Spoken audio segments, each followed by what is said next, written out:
एक छोटे से गांव में एक छोटा सा परिवार था। कृष्णा इस परिवार का नायक था। कृष्णा और उसकी पत्नी गीता दोनों मिलकर खेती किया करते थे और उसके दोनों बच्चे मीरा और गोपी स्कूल में पढ़ते थे। गोपी अपाहिज था, बैसाखी के सहारे चलता था। माँ, हम आ गए स्कूल से। अच्छा है, क्या हुआ? तेरे छोटे भाई का मुंह क्यों लटका हुआ है? आज स्कूल में एनुअल स्पोर्ट्स डे की बात हो रही थी और इसी बीच इसके दोस्त इसके अपाहिज होने का मजाक उड़ाने लगे। अच्छा बेटा, तू बोल, किसने तुझे क्या बोला? अभी जाकर उसके कान पकड़ती हूँ। आज तो तू उन लड़कों के कान पकड़ लेगी, लेकिन आगे क्या? क्या हर वक्त तू अपने बेटे के साथ होगी? तो इसका मतलब क्या उन लड़कों को छोड़ दूं? कृष्णा गोपी के पास गया। बेटा, तेरी जिंदगी में अक्सर ऐसे लोग आएंगे जो तेरी कमजोरी पे तेरा मजाक उड़ाएंगे। अब ये तुझ पर है कि तू उनकी बातें सुनकर उदास होगा या उन्हें मुंह तोड़ जवाब देगा या बस उनकी बातें अनसुनी करेगा। पर पिताजी, अगर बातें अनसुनी कर दी तो वो लोग फिर से चिढ़ाएंगे। चिढ़ाने दो। अगर उनकी बातें तुम्हें लगे ही ना तो इससे बड़ी उनकी हार नहीं होगी। गोपी बेटा, ये महत्व नहीं रखता कि लोग तेरे बारे में क्या सोच रहे हैं। महत्व ये रखता है कि तू खुद के बारे में क्या सोच रहा है। जी पिताजी। कृष्णा की बात सुनकर गोपी के चेहरे पर मुस्कान आ गई। अगले दिन कृष्णा और गीता खेतों में काम कर रहे थे। अब तक गीता मुंह फुलाए बैठी थी। क्या हुआ? कुछ नहीं। अब बोल भी दे। कब तक बात मन में रखेगी? मेरे बेटे के अपाहिज होने पर लोग उसका मजाक उड़ाते हैं और आप है कि मुझे हमेशा दबाते हैं। मेरा मन तो था कि उन लड़कों की अच्छे से पिटाई करूं मैं। बस, मार तो मैं भी सकता था उन लड़कों को, पर इससे गोपी की परेशानी का हल नहीं हो सकता है। हाँ, वो तो है। अच्छा, डॉक्टर साहब ने कहा था कि वो नकली पाँव लगवा सकते हैं गोपी को, जिससे कि वो चल सकता है। हाँ, बात की थी मैंने उनसे, पर बहुत पैसे लगने वाले हैं। 20,000। हमारे तो रोज 2 वक्त के खाने की भी परेशानी है। अब भला 20,000 रुपये कहाँ से लाएंगे? हो जाएंगे। मुझे उम्मीद है कि 20,000 रुपए जरूर हो जाएंगे। हाँ, इस बार बैंगन की फसल बोई है। अगर फसल अच्छी निकली तो कुछ पैसे तो जरूर जमा हो जाएंगे। हाँ हाँ, बहुत अच्छी फसल होगी। गीता और कृष्णा खेतों में बहुत मेहनत करते हैं। वो चाहते हैं कि उनकी फसल बहुत अच्छी उगे, जिससे उनकी सारी परेशानियां खत्म हो जाए। लगभग 2 महीनों की कड़ी मेहनत के बाद आज उनके खेत लहलहा रहे थे। बैंगन की फसल वाकई में बहुत अच्छी हुई थी। इस बार भगवान ने हमारी सुन ली। हाँ, बहुत अच्छी फसल हुई है। मैंने व्यापारी को बुलवाया है। देखते हैं कितने पैसे मिलते हैं। भगवान करे कि इतने पैसे मिले जिससे न सिर्फ हमारा घर चले, बल्कि गोपी को नकली पाँव भी मिल जाए। उम्मीद तो यही है। कृष्णा बैगन की कटाई करने लगा और गीता घर चली गई। कुछ देर बाद व्यापारी वहाँ आया। अरे वाह, बैंगन की फसल तो बहुत अच्छी हुई है। हाँ सेठ जी, बहुत मेहनत जो की है। लगभग कितना किलो है बैगन? 100 किलो होंगे। ठीक है। अब बाजार में बैगन 10 रुपये किलो है। 100 किलो के 1,000 रुपये। बस इतना ही? अब जो दाम बाजार में चलेगा वही दूंगा ना। ये बैगन है भाई, सोना नहीं। पर ये तो बहुत कम है। देखो भाई, अगर तुम्हें जमता नहीं है तो बोलो, वरना गांव में बैंगन बेचने वालों की कोई कमी नहीं है। कृष्णा को व्यापारी का दाम बहुत कम लग रहा था। नहीं नहीं सेठ जी, मैं किसी और को बेच दूंगा। अच्छा, इसे तुम्हारी मर्जी। व्यापारी वहाँ से चला गया। कृष्णा मायूस होकर घर लौटा। क्या हुआ? व्यापारी नहीं आया क्या? आया था, पर कह रहा था बैंगन बस 10 रुपये किलो का दाम देगा। क्या? पर शहर के बाजार में तो बैंगन 40 रुपए किलो बिक रहे हैं। हाँ, पर ये व्यापारी बहुत कंजूस है। गरीब किसानों का खून चूसता रहता है। गांव के कई किसान इसे इसी दाम पे बैगन देते हैं, इसीलिए वो खून चूस रहा है। तो अब हम क्या करेंगे? पिताजी, आप बैंगन खुद शहर क्यों नहीं ले जाते? बेटा, उसके लिए भी पैसे लगेंगे। हमारे पास टेम्पो के भी पैसे नहीं है। तो अब क्या करोगे? कोई और व्यापारी है? नहीं है। तो क्या फायदा हुआ इतने सारे बैगन उगाकर? कुछ नहीं। पूरा परिवार मायूस हो गया। पर तभी गोपी बोल पड़ा, पिताजी, अगर हम ये बैगन कुछ दिन और रखें तो खराब हो जाएंगे। उससे अच्छा है कि हम इन बैगनों का भरता बनाकर पूरे गांव को खिलाएं। यहाँ खुद के खाने की समस्या है और तुम्हें गांव को दावत देनी है। वैसे गोपी ठीक तो कह रहा है। और गीता, तू बैगन का भरता कितना स्वादिष्ट बनाती है ना? हाँ माँ, कल बनाओ ना पूरे गांव के लिए। तुम सब पागल हो गए हो क्या? यहाँ समस्या क्या है और तुम सब क्या बोल रहे हो? कभी कभार समस्या को भूलकर ही समस्या का समाधान होता है। तुम बनाओ बैगन का भरता पूरे गांव के लिए। हम सब तुम्हारी मदद करेंगे। ठीक है। अगले दिन गीता और उसका पूरा परिवार बैगन का भरता बनाने में जुट गया और मीरा पूरे गांव को दावत देने चली गई। अरे काका, आज हमारे घर बैगन के भरते की दावत है, आप जरूर आना। हाँ, आऊंगा भाई। मौसी, बैगन के भरते की दावत है, जरूर आना। हाँ, आती हूँ। जब तक मीरा गांव को दावत देकर घर लौटी, तब तक बैंगन का भरता तैयार था। अरे मीरा, अब तू फटाफट रोटियां बना, गांव वाले कभी भी आते होंगे। ठीक है माँ। कृष्णा का पूरा परिवार खाना बना रहा था और कुछ ही देर में खाना तैयार था और कुछ देर बाद गांव वाले आना शुरू हो गए। सब एक पंगत में बैठे थे। मीरा सबको बैंगन का भरता और रोटी परोस रही थी। गांव वालों ने बैगन का भरता खाना शुरू किया। अरे वाह, क्या स्वाद है, मजा आ गया। हाँ दीदी, ऐसा बैगन का भरता तो पहले कभी नहीं खाया। बहुत ही स्वादिष्ट है। पर ये दावत है किस खुशी में कृष्णा? खुशी में नहीं, गम में। क्या मतलब? मैंने और मेरे परिवार ने 2 महीने मेहनत करके 100 किलो बैंगन उगाए थे, पर व्यापारी बैंगन का दाम 10 रुपये किलो दे रहा था। उससे क्या होगा? रखे रखे बैंगन खराब हो जाएंगे। इसीलिए सोचा इनका सही उपयोग करूं और कम से कम गांव वालों को एक बार स्वादिष्ट खाना खिलाऊं। सोच तो तुम्हारी बढ़िया है कृष्णा। मेरे पास तुम्हारे लिए एक सुझाव है। क्यों ना तुम सब मिलकर गांव में बैंगन का भरता ही बेचो। हाँ, बहुत बिकेगा। इतना स्वादिष्ट बैंगन का भरता तो कभी खाया ही नहीं है। क्या हम सच में ऐसा कर सकते हैं? क्यों नहीं? चाहो तो मेरी नुक्कड़ वाली दुकान ले लो। मुझे तुमसे कोई भाड़ा वाड़ा नहीं चाहिए। जब तुम्हारी कमाई अच्छी हो तो जो तुमसे बन सके वो दे देना। ये सुनकर कृष्णा अपने परिवार की ओर देखने लगा। एक नई उम्मीद की किरण जगी थी। 2 दिन बाद कृष्णा और उसके परिवार ने मुखिया जी की दुकान में अपना बैंगन के भरते का ढाबा खोल लिया। 1 प्लेट बैंगन का भरता देना। ये लीजिए भैया। पहले ही दिन से उनका ढाबा चल पड़ा। लगभग 1 महीने में ही उन लोगों ने 10,000 रुपए कमा लिए थे। कृष्णा और उसका परिवार बहुत खुश था, लेकिन उनकी खुशी कल्लू से देखी नहीं गई। कृष्णा के ढाबे की वजह से उसका होटल ठप हो गया था। इसलिए कल्लू ने आधी रात को कृष्णा के ढाबे में चोरी की और सारे पैसे लेकर भाग गया। अगली सुबह जब गीता और कृष्णा ने ये देखा तो वो दंग रह गए। हे भगवान, ये क्या हो गया? किसी को समझ नहीं आ रहा था कि ये कैसे हुआ। पर फिर कृष्णा के बेटे गोपी को एक सुराग मिला।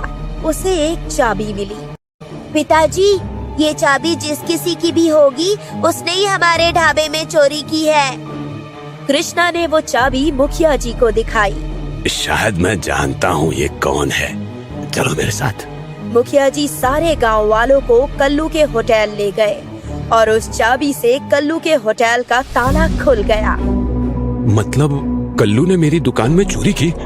हाँ। गांव वाले कल्लू को पकड़ लाए और सबने मिलकर उसे बहुत पीटा और तब कल्लू ने अपना गुनाह कबूल कर लिया। मेरा होटल बंद होने पे आ गया था, इसीलिए मैंने ऐसा किया। तुझे तो पुलिस के हवाले कर देना चाहिए। नहीं नहीं, ऐसा मत कीजिए, मैं सारे पैसे वापस दे दूंगा। ठीक है, इस बार तो तुझे छोड़ रहे हैं, अगली बार इस गांव में दिखा तो तू हवालात में होगा। पैसे वापस मिल गए और कल्लू का होटल बंद हो गया और अब कृष्णा के ढाबे पर ज्यादा ग्राहक आने लगे। 4 महीने बाद ही कृष्णा ने 20,000 रुपए इकट्ठा कर लिए और अपने बेटे गोपी को नकली पाँव भी लगवा दिया। अब गोपी बिना बैसाखी के चल सकता था। अब क्यों रो रही है? ये तो खुशी के आंसू है जी।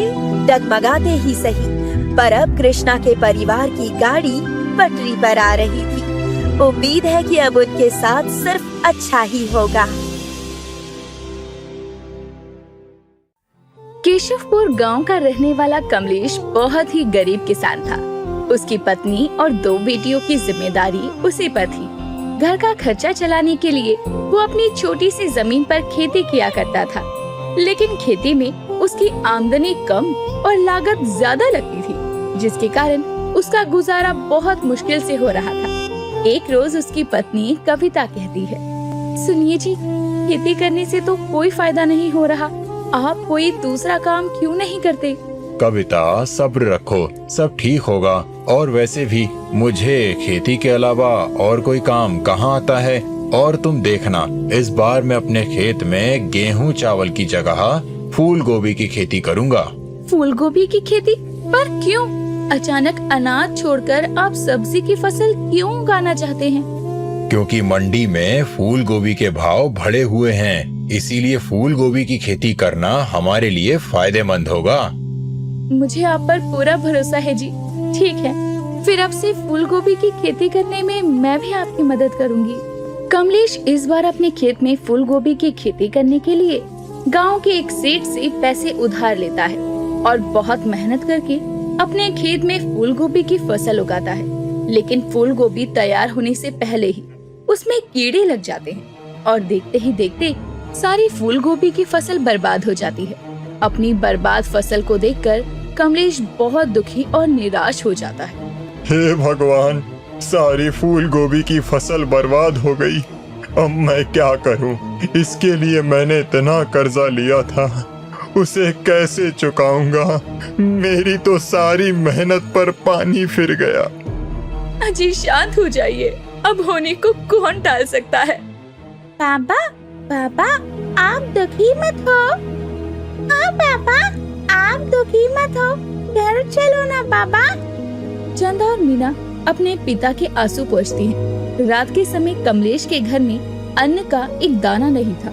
इसी तरह कविता अपनी दोनों बेटियों को सुला देती है और कुछ देर में उसकी भी आंख लग जाती है। आधी रात के समय अपनी पत्नी और बेटियों को कमलेश आखिरी बार देखते हुए घर से बाहर निकल गए। रात के अंधेरे में गांव की नदी पर जाकर छलांग लगाते हुए खुद को खत्म कर लेता है। सुबह जब कविता की आंख खुलती है तो कमलेश उसे अपने बिस्तर पर नहीं मिलती। जैसे ही वो घर के बाहर जाती है तो गांव में रहने वाला गुल्लू भागते हुए वहाँ आता है। कविता भाभी, गांव की नदी के किनारे कमलेश भैया की लाश मिली है। क्या? कविता भागते हुए गांव की नदी के पास पहुँचती है और उसके पीछे उसकी बेटियां भी आती है। कमलेश की लाश को देखकर वो फूट फूट कर रोने लगती है। हे भगवान, ये आपने क्या किया? अब हमारा क्या होगा? आप हमें ऐसे छोड़कर नहीं जा सकते जी। बाबा, बाबा उठो ना बाबा। माँ, पापा ऐसे भीगे हुए क्यों हैं? इन्हें बोलो ना, उठे बाबा। कमलेश के आत्महत्या करने के बाद तो जैसे कविता की दुनिया ही उजड़ गई थी और अपनी दोनों बेटियों की जिम्मेदारी उसी पर थी। साथ ही कर्जदार भी उसे परेशान करने लगे थे। अब वो अपनी दोनों बेटियों की जिम्मेदारी और घर का खर्चा चलाने के लिए दूसरों के घरों में काम करके अपना गुजारा करती थी। समय बीतता है, धीरे धीरे कविता की दोनों बेटियां बड़ी हो जाती है। अपनी माँ की मदद करने के लिए वो अपनी माँ के साथ सेठ के घर पर काम करने लगती है। एक रोज घर की सफाई करते हुए चंदा टीवी देखने लगती है तो सेठानी उसे आकर टोकती है। अरे क्यों री, यहाँ काम करने आई है या टीवी को निहारने? क्यों मेरा फालतू का बिजली का बिल फूक रही है? माफ करना सेठानी जी, टीवी चल रहा था तो बस नजर चली गई। और तू बैठ गई अपना मनोरंजन करने। कविता, अरे ओ कविता। सेठानी के बुलाने पर कविता रसोई से जल्दी ही बाहर आती है तो सेठानी दोनों माँ बेटी को सुनाती है। दोनों सर झुकाए सेठानी की सारी खरी खोटी सुनते हैं पर पलटकर जवाब नहीं देते। तभी दरवाजे पर दस्तक होती है तो चंदा दरवाजा खोलती है और बाहर सामान लिए सेठानी का बेटा खड़ा था जो शहर से वापस आया था और चंदा को देखते ही उसकी नजर चंदा पर टिक जाती है। जी आप कौन? किससे मिला है आपको? अरे नास बेटी, ये तेरे छोटे सेठ हैं। चल परे हट। मेरे लाल, कैसा है तू? कितने दिनों बाद शहर से लौटा है? माँ मैं ठीक हूँ, बड़ी प्यास लगी है, पहले पानी पिला दो। हाय हाय निकम्मी, खड़ी क्यों है? जा ठंडा पानी ला। जी सेठानी जी, अभी लाई। चंदा रसोई की ओर जा रही थी पर तभी पंकज की नजर चंदा को ही घूरती है।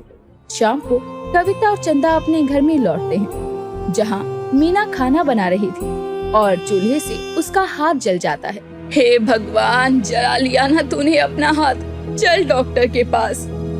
माँ मैं ठीक हूँ, खाना बनाते हुए थोड़ा बहुत तो होता है ये सब। आप चिंता मत करो, ये ठीक हो जाएगा।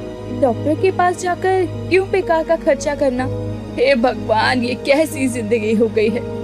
एक पैसा खर्च करने से पहले भी सोचना पड़ता है। तू ठंडे पानी से हाथ धो ले। जा, खाना मैं बना लेती हूँ। नहीं माँ, आप और दीदी तो अभी थक कर आए हो, फिर चूल्हे चौकी में लग जाओगे। रहने दो, मैं कर लेती हूँ, बस रोटी ही तो पकानी है। कुछ ही दिन में तीनों माँ बेटी मिलकर खाना खाते हैं और अगले दिन कविता अपनी बेटी के साथ सेठानी के घर काम पर पहुँच जाती है। चंदा अपने कामों में लगी होती है।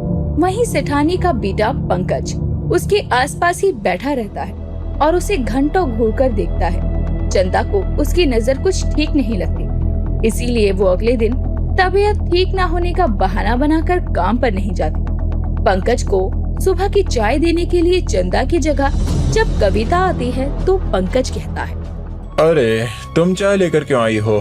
तुम्हारी बेटी, मेरा मतलब चंदा कहाँ है? छोटे सेठ जी, वो बात ऐसी है कि मेरी बेटी की थोड़ी तबीयत खराब है, इसलिए वो आज काम पर नहीं आई। अचानक क्या हो गया तेरी बेटी को? सच में बीमार है या काम न करना पड़े इसीलिए बहाना बनाकर घर बैठ गई? नहीं सेठानी जी, आप तो जानती हैं मेरी चंदा कितनी मेहनती है। वो कभी बिना बात के छुट्टी नहीं करती। ठीक है, जा जा नाश्ते की तैयारी कर, तेरे सेठ उठ गए। ठीक है सेठानी जी।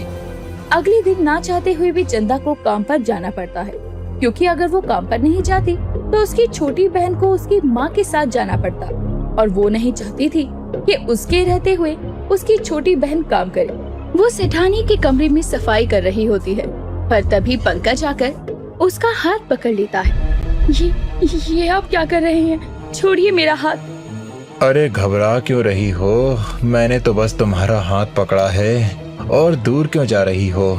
मेरे करीब तो आओ।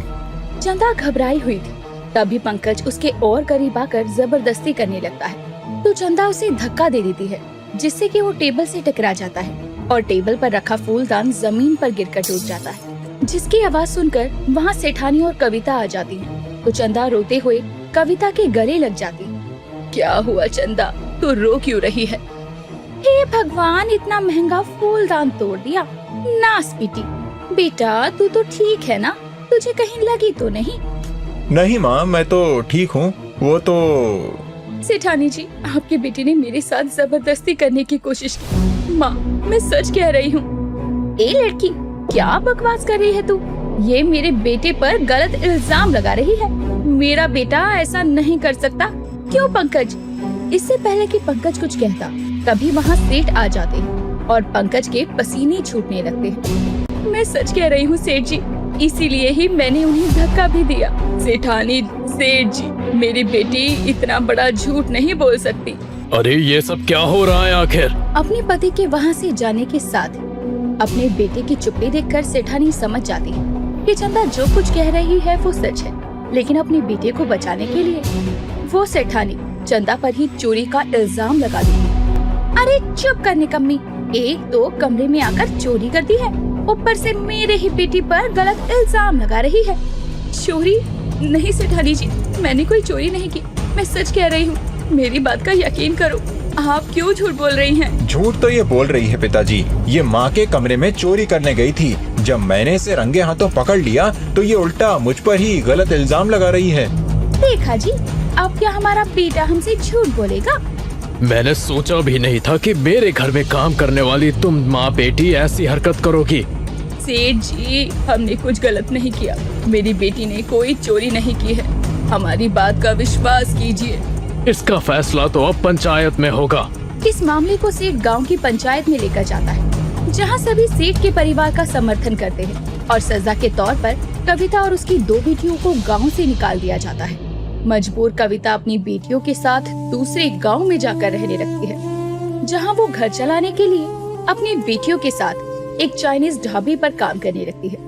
तीनों ही पूरी मेहनत से ढाबे पर काम किया करती। कविता ढाबे पर आए लोगों को खाना परोसती, तो वहीं उसकी दोनों बेटी खाना बनाती और बर्तन साफ करने का काम करती। रोज चाइनीज खाने को बनता हुआ देखकर मीना ढाबे पर मंचूरियन बनाना अच्छे से सीख जाती। सब ठीक चल रहा था, लेकिन ढाबे के मालिक की नजर कविता की दोनों बेटियों के प्रति कुछ ठीक नहीं थी। एक बार मेरी चंदा के साथ जो हुआ, उसे मैं अपनी दोनों बेटियों के साथ फिर से नहीं होने दे सकती। इस काम से ज्यादा मुझे मेरी बेटियों की फिक्र है।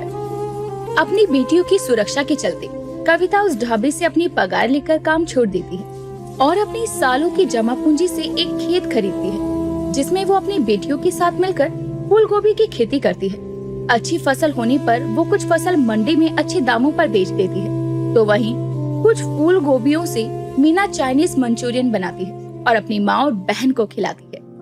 ये तो बहुत ही अच्छे मंचूरियन बनाए हैं तूने मीना। हाँ बेटी, ये बहुत स्वादिष्ट है। माँ, मैं सोच रही थी कि क्यों ना मैं मंचूरियन बनाकर बेचना शुरू कर दूं। ये तो अच्छा विचार है, मैं भी इसमें तेरी मदद करूंगी। अब एक तरफ वो फूल गोभी की खेती किया करती, तो वहीं दूसरी तरफ मीना और चंदा मंचूरियन बनाकर बेचने लगती हैं। लोगों को उनके बनाए मंचूरियन बहुत पसंद आते हैं और धीरे धीरे फूल गोभी की खेती और मंचूरियन बेचकर वो अच्छी खासी कमाई करने लगते हैं, जिससे और कुछ समय बाद ही एक अच्छा सा घर खरीदते हैं, साथ ही मंचूरियन की दुकान भी बड़ी कर लेते हैं। इस तरह तीनों माँ बेटी अपनी मेहनत और कड़े संघर्ष से अपनी आर्थिक स्थिति को पटरी पर ले आते हैं और एक खुशहाल जीवन जीने लगते हैं।